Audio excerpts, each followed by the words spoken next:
As we come on the air tonight, we are learning more about a horrific attack on a Catholic school in the U.S. 2 children are dead, more than a dozen injured. These kids were literally praying. The terrifying shooting unfolding during Mass on the first week of school. The young victim sitting in the pews. It's so awful and it's so scary. What investigators and witnesses can tell us about what unfolded. A surge in searches at the U.S. border. Travelers stopped, their phones and devices scoured. I was taken to secondary detention. They held me there for 3 hours. And is it time for more competition in Canadian skies? We need more options. We really only have 2. We break down what it could mean for passengers. From CBC News, this is The National with Susan Ormiston. Thank you for joining us. Adrian is on assignment. We begin tonight with the tragedy unfolding in Minneapolis. 19 people shot inside a Catholic church, 16 of them just kids, including the 2 who died aged 8 and 10. They were gathered for a mass to mark the start of the school year when police say a shooter attacked from the windows before dying of a self-inflicted gunshot wound. City officials emerged shaken, unsteady on the steps of a place of worship, now marred by violence. Ashley Burke starts us off tonight with what we now know about the attack from police, from parents, and the children who witnessed it. A scene far too familiar in America. Families frantic to find out if their children are okay after a shooter opened fire. Where is June and Olive? That's all I could think about. It's so awful and it's so scary. And 2 children killed and most of the 17 injured, also kids. The attacker targeting a Minneapolis church filled with Catholic school students, some now describing the chaos inside. I heard something like really loud, like I thought it was fireworks in the church, and then I saw the shooting, and I was like, oh my gosh, I'm so scared. The shots were like right next to me. 5th grader Weston Halsney says at first he had no idea what was going on. And then when I heard it again, I just ran under the pew, and then I covered my head. My friend Victor saved me though, because he laid on top of me, but he got hit. Kids saving kids during a mass to mark the return of school. These kids were literally praying. It was the first week of school. They were in a church. Police say the suspect barricaded 2 of the church doors with 2x4s, then approached the side of the church, firing dozens of rounds of ammunition through the window, before dying of a self-inflicted gunshot wound. The shooter was armed with a rifle, a shotgun, and a pistol. This was a deliberate act of violence. He says all 3 guns were bought recently and legally, and all used. 2 young children, ages 8 and 10, were killed where they sat in the pews. Most of those injured range from 6 to 15 years old, along with 3 parishioners in their 80s. We are dealing with gunshot wound injuries from apparently a high-velocity weapon. And, gunshot wounds can be very problematic. The governor says incidents like this should never happen. It's my strongest desire that no state, no community, no school ever experiences a day like this. The FBI has now identified the shooter as Robin Westman, a 23-year-old that police say did not have a known criminal history and acted alone. And Ashley, the motive for this attack, still unclear? Susan, the Minneapolis police chief says that he doesn't have a motive yet, but officials are looking at a manifesto Westman allegedly posted online. It's a hate-filled rant that includes images of guns and ammunition on display. The FBI says it's investigating this attack as an act of domestic terrorism and hate crimes targeting Catholics. And according to the Gun Violence Archive, which tracks these incidents, this is the 31st mass shooting in the U.S. this month alone. Ashley Burke in Washington tonight. According to their own data, U.S. border agents searched a record number of phones and electronic devices at the border in recent months. As Sarah Levitt explains, it's part of a broader shift since Donald Trump took office, and Canadian travelers have taken notice. Nathan Kalman-Lamb says he's not going back to the United States. The New Brunswick professor was denied entry in January, so he got a visa, but still faced trouble in March. I was taken to secondary detention. They held me there for 3 hours. Kalman-Lamb says border agents never told him why. He was eventually let in, but says the experience was intense. They had my phone for 45 minutes. Now, he claimed it was just going to be a very cursory search. The U.S. Customs and Border Protection says overall searches of electronic devices like cell phones are up nearly 17% from the previous record set in 2022.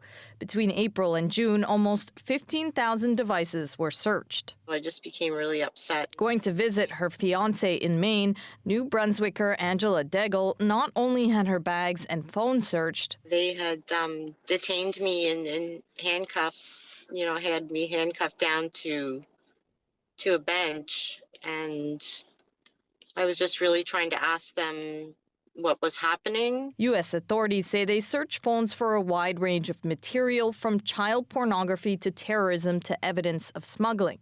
But the spike in searches also coincides with Donald Trump's crackdown on immigration, with high-profile arrests, detentions, and deportations. The border is not doing anything they've never had the power to do. They have always been able to check phones. What we're seeing is an exercise of discretion that's much stricter than ever before. She suggests Canadians comply with border officials. In June, the number of Canadians traveling to the U.S. was down almost 30% from last year. Some say it isn't just about politics, but worry about how they'll be greeted as they cross over. Sarah Levitt, CBC News, Montreal. Canada-U.S. Trade Minister Dominic LeBlanc has cut short his trip to Washington. He was supposed to be there until at least Thursday. A source tells CBC News the change of plans followed LeBlanc's meeting with U.S. Commerce Secretary Howard Lutnick on Tuesday, and that there is more technical work to do before there's further in-person meetings. The same source says LeBlanc and Lutnick will stay in touch, but by text message. But a meeting did go ahead as planned in Washington between Canada's Justice and Public Safety Ministers, Canada's fentanyl czar, and the U.S. Attorney General. The discussion was not about trade. Instead, it would focus on border security and criminal justice reforms. The Justice Minister's office says the meeting was warm and cordial, lasting 45 minutes, and it ended with everyone exchanging personal phone numbers and agreeing to stay in close contact. Prime Minister Mark Carney is back in Ottawa tonight after closing out his trip to Europe with a visit to Canadian troops in Latvia, tasked with deterring Russian aggression. This is the strength on the very front line in the struggle between authoritarianism and democracy, between freedom and fear. Carney toured the barracks and met with Canadian soldiers currently leading the multinational brigade. This comes a day after he announced their mission. Operation Reassurance has been extended now until 2029.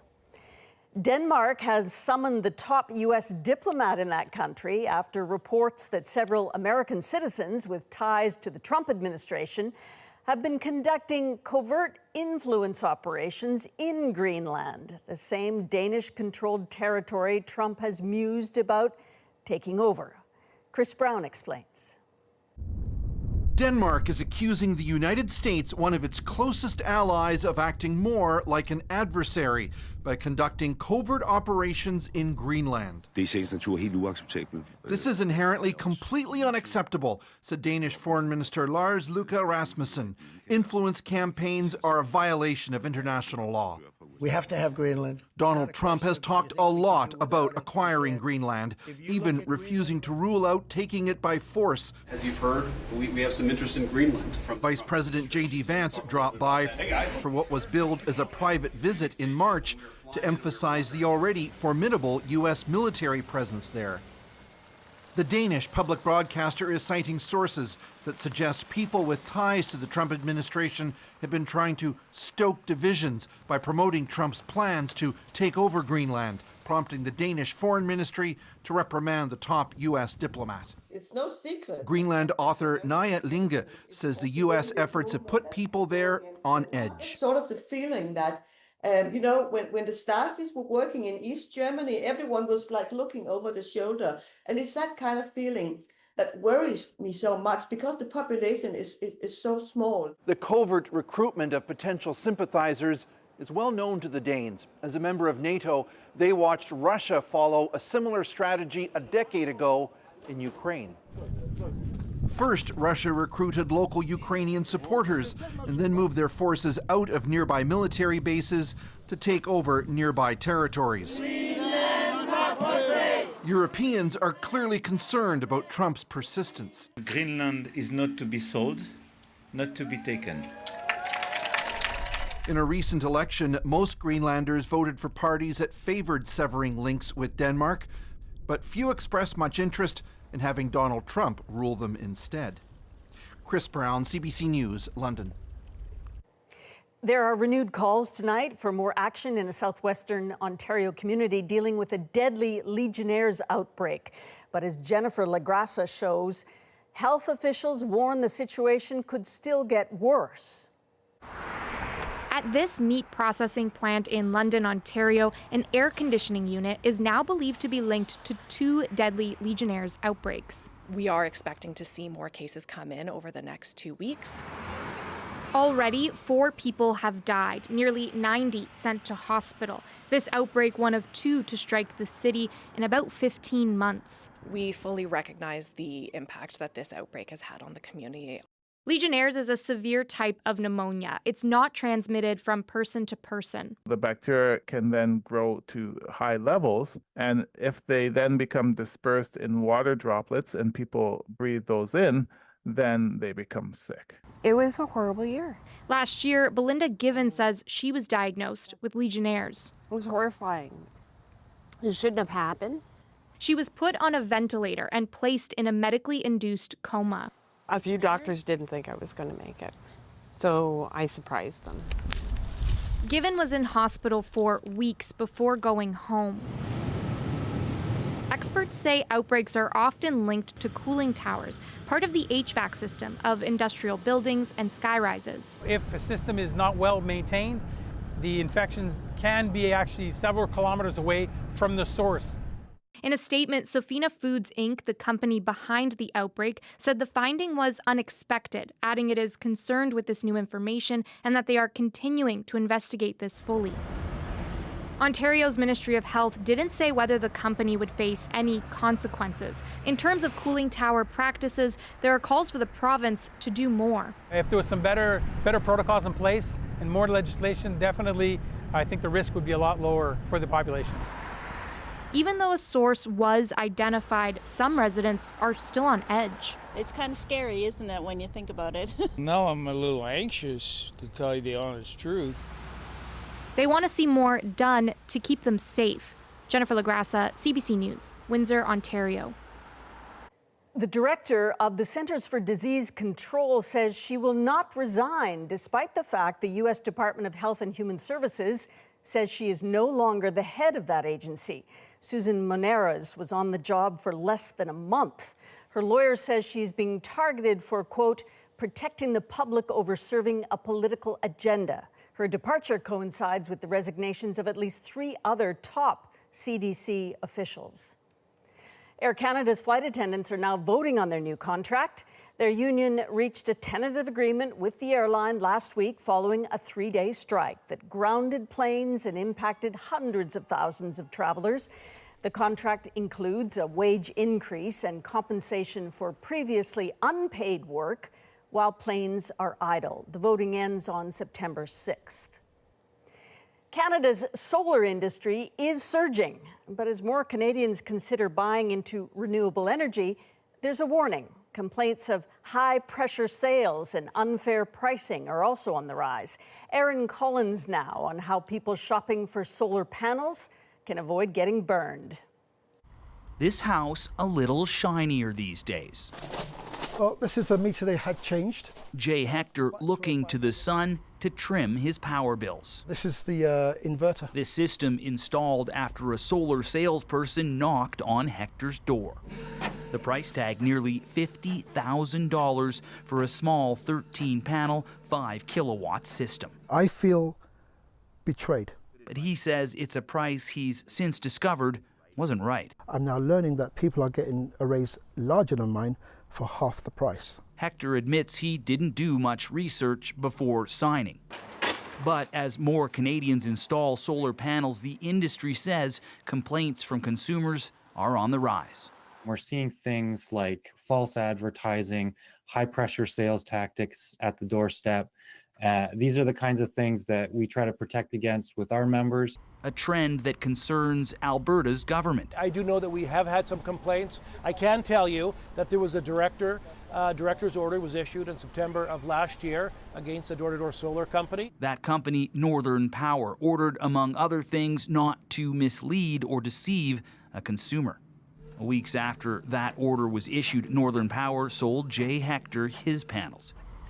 A deal experts say Hector could have gotten out of. When somebody is sold a product on their doorstep, they have a cooling off period where they can change their mind. Here's a wacky thing.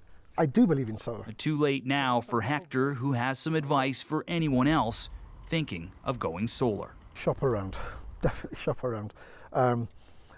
Don't be fooled like I was with somebody who's dressed very smart, very friendly, all smiles. For their part, Northern Power declined a request for an interview. But after being contacted by CBC, the company has called Jay Hector, offering him 6 more solar panels at no extra cost. A gesture he says he's still waiting to get in writing. Aaron Collins, CBC News, Calgary. Health officials are raising some concerns about a new caffeine product. They're called caffeine pouches, and they go between the lip and the gum for an extra energy boost. And they're all over social media. Alison Northcott now with the warnings, especially for young people. They work really fast because it's straight to your saliva. Promoted by influencers. I just had to look up a video on it, but you're actually supposed to put them in your upper lip like this. And athletes. Pack a punch. Caffeine pouches are these little packets of caffeine that are placed under the lip. Or in class, struggling to stay awake. Same. That's why I use Grind's caffeine pouches. Each pouch can contain between 25 and more than 200 milligrams of caffeine. Compare that to a small coffee, which has about 100 milligrams, or a can of cola with about 35 to 45. This is one of the packages. You've seen these before? I have. So we can see one of the pouches. They're small. They may be small, but this researcher says they could still cause serious harm in young people if they're overused or mixed with other caffeine sources. The body that's naive to caffeine or smaller may actually respond very strongly to that, with some risks as severe as heart complications, heart arrest, or even overdose. With coffee, chocolate, and energy drinks, there are a lot of caffeinated options on the market. Some here are intrigued by this latest one. It's kind of cool. Honestly, it's kind of cool. If there's not time to have a coffee, it's like a good way to have that caffeinated feel. But this sleep medicine specialist says young people especially should be careful. It's best that young people actually not use these caffeine pouches. If you have to take a stimulant to keep yourself awake at school or work, then it begs the question, do you have a sleep problem at night that's causing you to feel so fatigued? The companies we spoke with say their pouches aren't meant for or marketed to kids, and say their products are an alternative to nicotine pouches or energy drinks. Still, some say the products need more scrutiny. There is a need for education around these products and appropriate health warnings, which aren't always there. Health Canada told us the department is investigating several cases to see if some of these products are breaking federal rules. Alison Northcott, CBC News, Montreal. Nova Scotia's government could soon be debating whether to ban social media for kids under 16. We're seeing higher rates of anxiety, depression, and even suicidal ideation. What's behind the new bill and the challenges ahead? A Saskatchewan Cree community is pushing to become Canada's newest First Nation. It shows the government that we are serious. And a pod of orcas crashes a reunion. At one point, one of the kids said, "Can I ride it?" We're back in 2.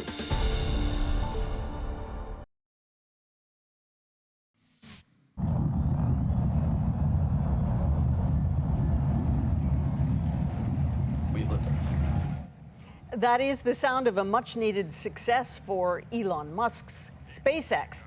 This launch of Starship, the largest and most powerful rocket in history, follows 3 failed attempts earlier this year. NASA plans to use Starship to send humans to the moon in 2027.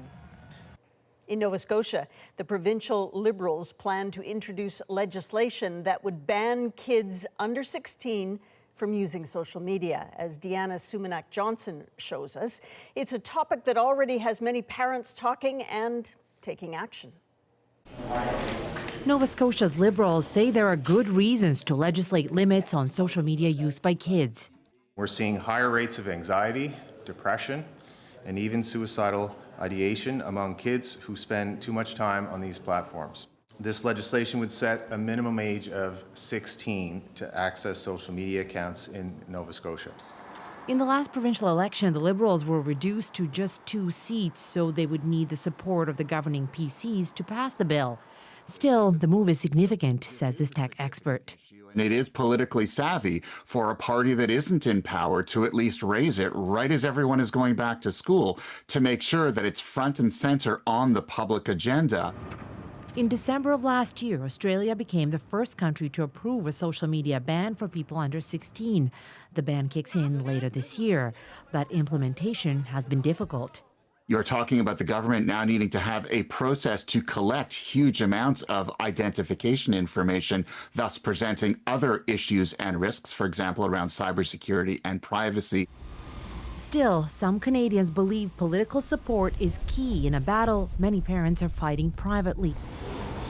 This mom of 4 is a volunteer with Unplugged Canada, which recently called on the federal government to implement a social media law like Australia's. Kids can't just walk into an R-rated movie or can't just buy harmful addictive products like cigarettes. And the online world is still the Wild West. The group is also working on persuading interested parents to pledge they'll delay giving their kids smartphones. The Nova Scotia bill is expected to be tabled in the fall. Deanna Sumanak-Johnson, CBC News, Toronto. With the Air Canada strike fresh in the minds of travelers, there's a renewed push for more competition. Canadians deserve more choice and more variety and better service. How allowing new carriers could benefit passengers. And can Donald Trump actually axe mail-in voting? This would be just about the first time in American history that the national government has acted to try to restrict voting rights. The National breaks down the stories shaping our world next.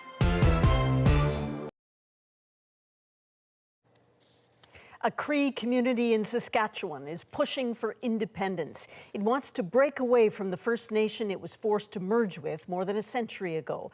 Alexander Silberman now with their decades-long fight for recognition. In the heart of the prairies, a First Nation community is trying to build an independent future. It shows the government that we are serious. Adam Whitehead is part of the decades-long fight to get the Peter Chapman Cree Band recognized by the federal government. We're trying to correct that mistake they made. But you're not waiting on the government to move forward and show your independence? No. We're going to dance to our own song now, and we're not stopping until the government finally realizes that we're an independent band. The community is now building 28 new homes, spending its $50 million share of a recent settlement for broken treaty promises. This was just a canola field a year and a half ago. So you're building a new First Nation from the ground up? From the ground up, yeah, that's what our goal is. Well, I think it's our right to be our own community. But in the eyes of the federal government, still a part of the larger James Smith Cree Nation. The Peter Chapman Band signed on to Treaty 5 in 1875, creating a new reserve in central Saskatchewan. But an Indian agent forced 3 bands to merge into one in the early 1900s. Nearby Chakastapason lost its land completely, also becoming part of James Smith. We were stripped from our own community. Chief Calvin Sanderson says becoming an independent band would allow each nation to secure direct funding and control how it is spent. That light at the end of the tunnel is coming, and hopefully we can light that candle and once and for all. The federal government says it's in active talks with the three nations to consider recognition. It's uplifting. Elder and former Chief Phyllis Head says seeing the first ever band office for Peter Chapman gives her hope. For many, many years, this issue has been worked on, and it's going to become a reality. The community says marking its assertion as an independent band will help right a historical wrong, reestablishing its place as a distinct nation on the prairies. Alexander Silberman, CBC News, Peter Chapman First Nation. Time now to dig deeper into the stories shaping our world. Travel disruptions turn to frustration as passengers caught in an airline strike call Canada's system of air travel broken. We need more options. We really only have two. We examine the calls for more competition, but first.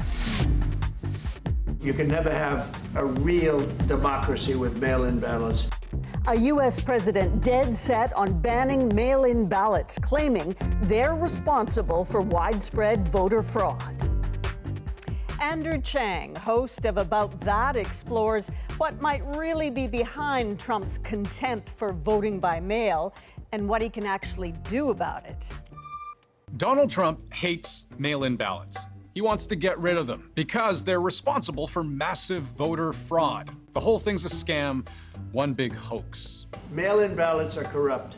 You can never have a real democracy with mail-in ballots. It's worth pointing out, when Donald Trump lost the 2020 election to Joe Biden, more Americans than ever voted by mail. That's nearly 70 million Americans in 2020 who voted by the method Trump is now trying to destroy. And if he's successful by signing an executive order to that effect, it would completely overhaul what has been a mainstay of American elections since the Civil War. If the president and Congress were to eliminate mail-in balloting, this would be just about the first time in American history that the national government has acted to try to restrict voting rights. So why do it? Does Trump have a point? And if he does, what can he actually do about it?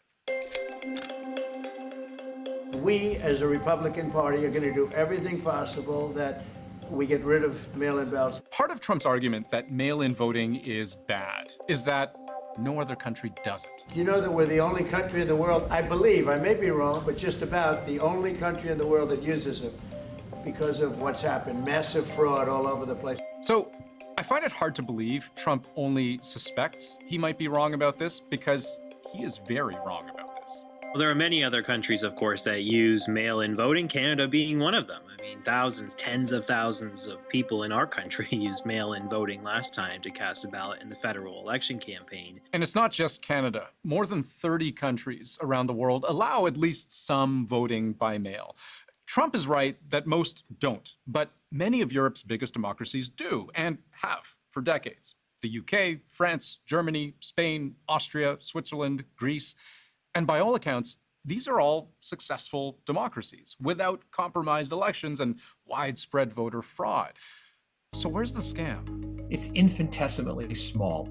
States like Oregon and Washington, for example, which have been using mail-in voting for many, many years, almost exclusively, the incidences of proven voter fraud are so astronomically small. Astronomically small, as in, over a 20-year period, according to one law and policy think tank, citing the New York Times, Oregon, the pioneer in this area, has sent out more than 100 million mail-in ballots since 2000 and has documented only about a dozen cases of proven fraud. When it does happen, it is more likely to happen with mail-in ballots because the ballots are outside the purview of election officials, but it's still very rare there too. It tends to be easy to catch. And this is a really important point, acknowledging that there are sometimes problems with mail-in voting, but without overblowing or mischaracterizing them altogether. I'll give you an example. During the pandemic election, Trump tweets this: "Just out, some people in the great state of North Carolina have been sent 2 ballots. Rigged election in waiting." He's referring to a real thing there. There was a mix-up in North Carolina that year ahead of Election Day, but Trump leaves out 2 important details. One, that fewer than 500 voters were affected. So that's 0.009% of votes, which is still maybe 0.009% too many. But the other important fact is that according to North Carolina's election director, each mailing label includes an individual code making it impossible to vote twice. The electronic system simply doesn't allow two ballots from the same person to be accepted or counted. Once the first ballot goes in, the voter's record would reflect that and block the second. And anyway, Trump ended up winning North Carolina in 2020.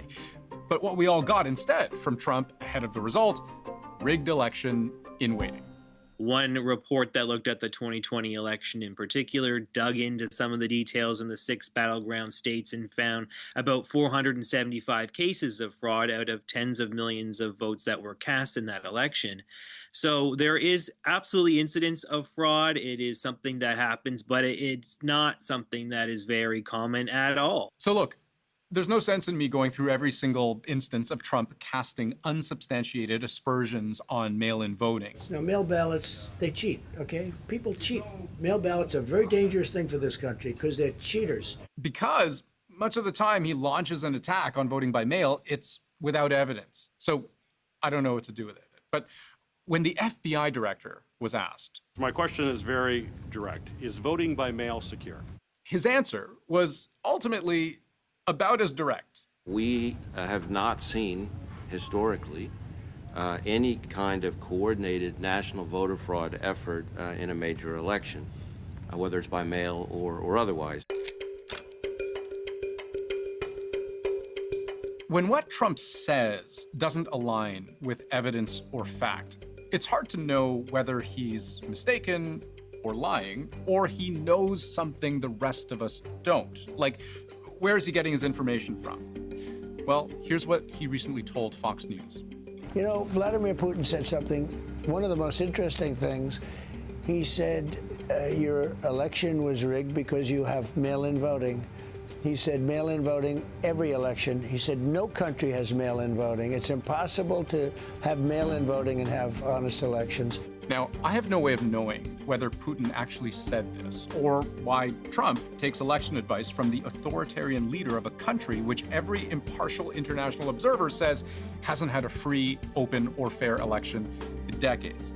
And he said, and you lost it because of mail-in voting. It was a rigged election. And therefore, a lot of his arguments about fraud are simply based upon really sort of personal grudges or personal disagreements with mail-in voting. We vote after, early. Nobody knows what the hell we're doing. The elections are so screwed up.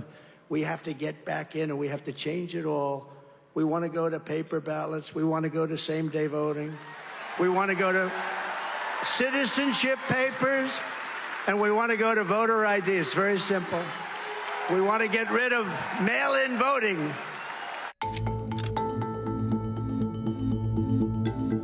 If we set aside Trump's insistence that mail-in voting is rife with fraud, because there has never been any evidence to support the president's claims that there is widespread fraud associated with this voting method, one might ask, well, what other reason would a person in his position have to eliminate an entire method of voting? It could be a grudge that he wants to get rid of it because he genuinely believes it helps Democrats. If you look back over the last 30 years of voting in the United States, there's a very clear trend line. In-person voting becoming less popular and mail-in voting becoming more popular. Right now, it's about a third of all voters who vote by mail. And watch how people who mail in their ballots tend to vote. Historically, not that big a split, but the pandemic election in 2020, a seismic shift in how Democrats versus Republicans voted. That difference shrank in 2024, but it's possible this only reinforces Trump's belief that the surge in mail-in voting hurt him in 2020, that maybe the decrease in mail-in voting helped him in 2024. And I think he's trying to A, delegitimize the system, or B, look for a way to try to gain electoral advantage in 2026 when Republicans are expected to face a tough race to keep the United States House of Representatives. Now, there's no guarantee things actually pan out that way. We know that of the 8 states in the District of Columbia where mail-in voting is all that they do, there are some Republican states among them. Yeah, here's the breakdown by state. Those parts of the U.S. which rely most heavily on mail to cast votes. Some, where almost all voting is by mail, like Washington and Oregon, lean heavily Democrat. But others, like Montana, Utah, Arizona, and Nevada, they voted for Donald Trump in 2024. So things are starting to get really confusing now, right? Very little of this makes clean, complete sense because it's not clear what Trump's motivation really is, or whether what he's calling for actually helps him. So one more possibility, that chaos is the point.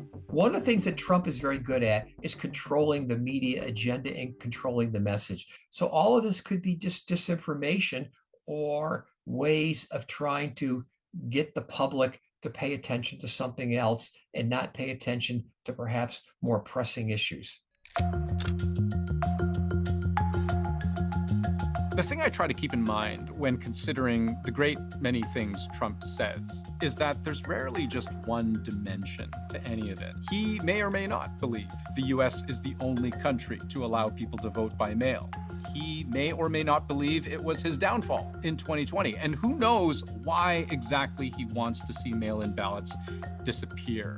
Does he really think they're mostly fraudulent or helpful to Democrats? Or maybe just a distraction from any number of issues that dip in and out of the broader American political conversation?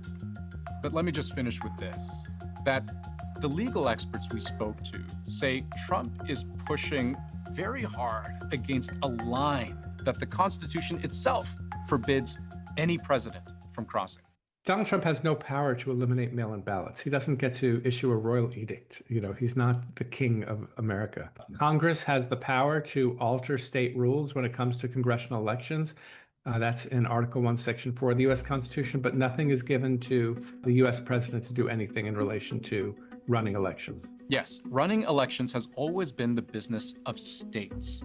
That's a foundational principle of the founding of America. If Trump tries to change that by executive order, by decree, he wouldn't just be banning mail-in ballots. He'd be tearing at the very core of a particular balance of power and testing the limits of the Constitution itself.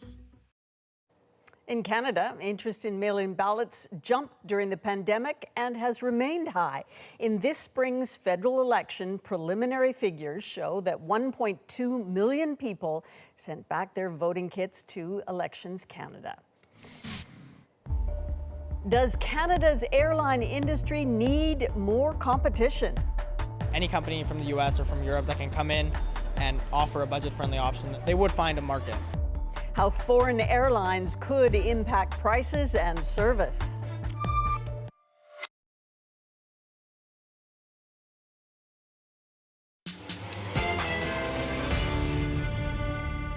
A sudden strike by Air Canada flight attendants leaves hundreds of thousands of travelers stuck in limbo. I'm a little frustrated just because we don't know what's going on. Frustration leading to calls for more competition in the skies. Canadians deserve more choice and more variety and better service when it comes to air travel. Karen Pauls breaks down the possible effects of allowing more competition in Canadian airspace.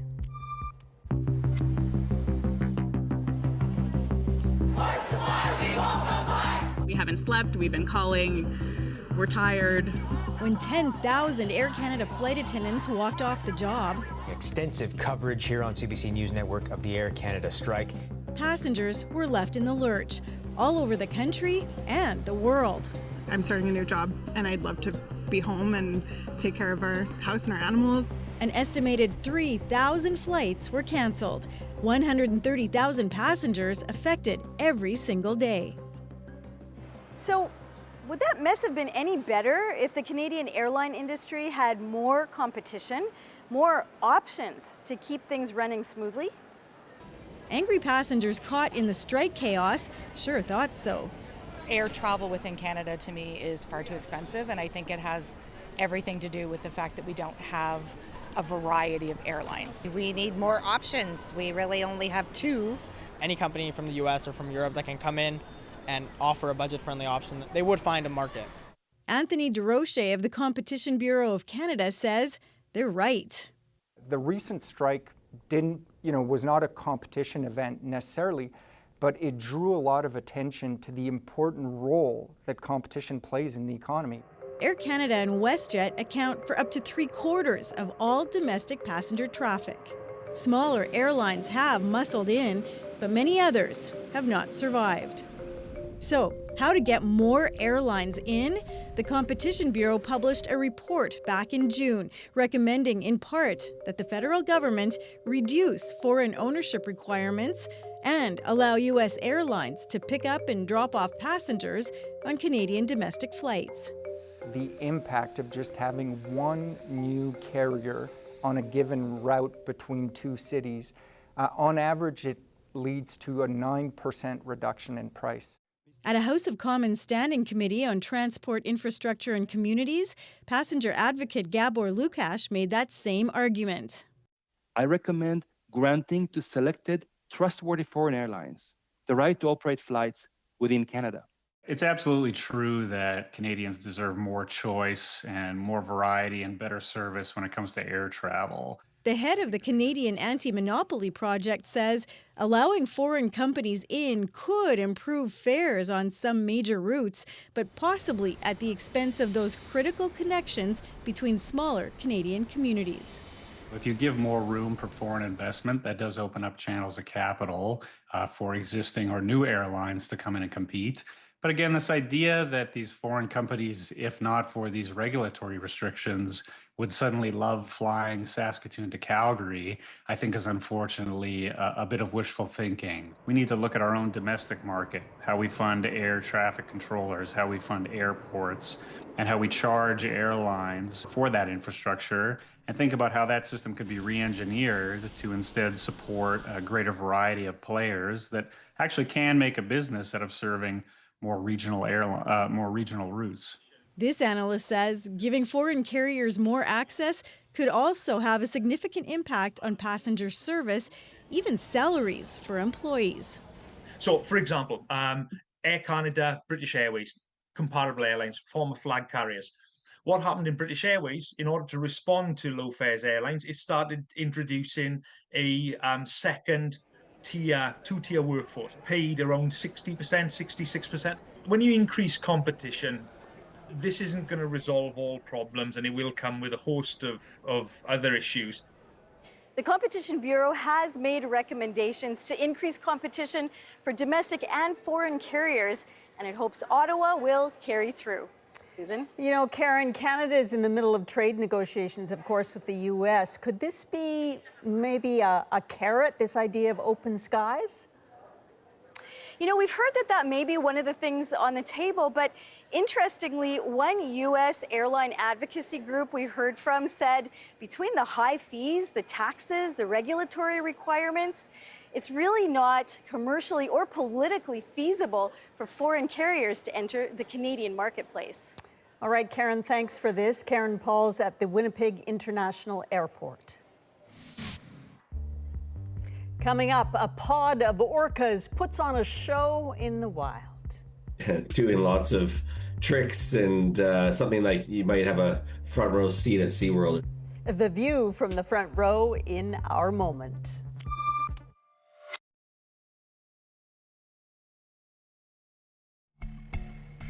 You're looking at an orca waving its pectoral fin as nearby onlookers marvel at the sight off the coast of Gambier Island in British Columbia. Joshua Leping was one of those on the boats when the pod approached, getting a front row seat to all the action, and tonight the playful tricks that followed makes our moment. Some friends and I were getting together. Wow! We were on the west side of Gambier Island, and we saw a pod of whales quite a ways away. They seemed to make a conscious turn towards us and came in very close. Oh, they are coming right to us. Jeez. And we're basically doing lots of tricks and something like you might have a front row seat at SeaWorld. Now they're just showing off. The middle-sized ones were flopping their tails up and down. The lead whale that was on its side, flapping its pectoral fin up and down and saying hi.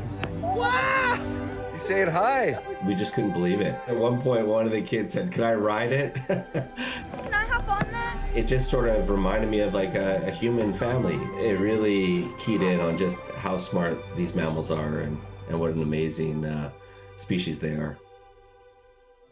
What a treat, a treasure of summer. Josh is a volunteer with the Royal Canadian Marine Search and Rescue. Maybe why he sounded so smart about orcas. I saw some as well this summer en route to Haida Gwaii with my sister, but not like that. From all of us at the National, thank you for being with us. I'm Susan Ormiston. Take care.